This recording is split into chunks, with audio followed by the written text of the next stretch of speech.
Okay, so here's the final product. Unfortunately, I did not do much filming during this process. Don't worry, don't worry. There's videos, and then where there isn't, I'm gonna put the photos in. So this video is not to talk about mixing paint or clear. There are many different clears. Some mix 4-to-1, some mix 2-to-1, some are mixed all types of different spaghettis. Same thing with base coats. If you're spraying from a spray gun, some are 2-to-1, some are 1-to-1. Whole different ball game. Spray what you have. If you want me to make a video on that, put it in the comments. I'll make one. So if you're using a spray gun, I'm gonna assume you know how it functions. So we're gonna skip all of that. Once you mix your paint up and you put it in your gun, first of all, flag on the play. Once you mix your paint up and you strain it and put it in your gun, and you're ready to spray, here's what I need you to do.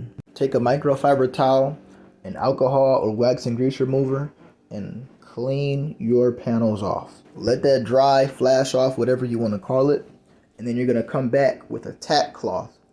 Only when it's dry now, come back with the tack cloth and make sure you get all the lint and dust that you couldn't get or you missed. Wipe it down. But don't push on it. Let the cloth do the work. Just glide your hand over.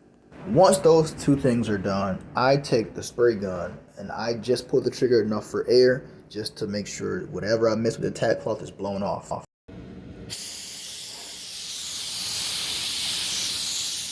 I'm gonna freeze it here.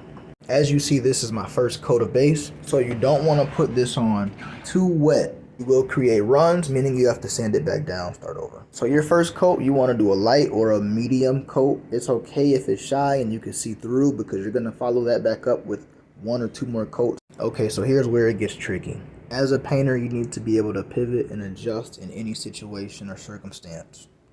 I'm holding my gun a lot closer to the panel than I'm going to recommend, but I've got experience and time and I understand how these variables work.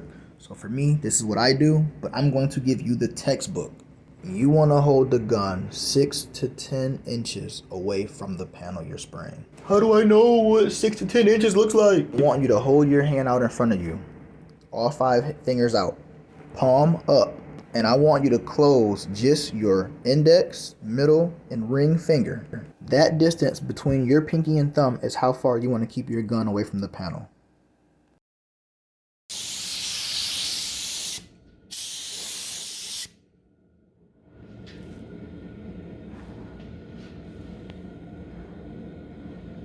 Still got some shy spots.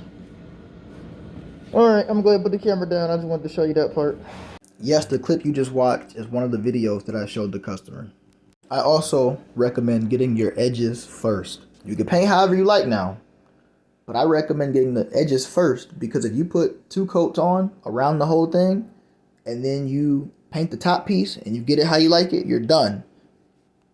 On the flip, you start laying that base down and you forget your edges. I mean, you got to go back and hit those edges, which might mess up the finish that you had. Again, there's no right or wrong. Sometimes I'll get the edges first, and sometimes I paint from one side to the other, keeping the wet edge. So, different techniques, different strokes for different folks. Back to the show. Dad, What? I'm gonna need 4, because I don't ever want to need 4. Then you won't. When you're up, it's never as good as it seems, and when you're down, you never think you're going to be up again. But As I said earlier, you want 2 to 3 coats, or just keep going until it's covered. Alright, I'm coming from outside again. It's cold. Today is actually a pretty warm day for Ohio. It's 40 degrees. Well, it's starting to cool down now, but alright, you guys want to see what we did. That's in clear.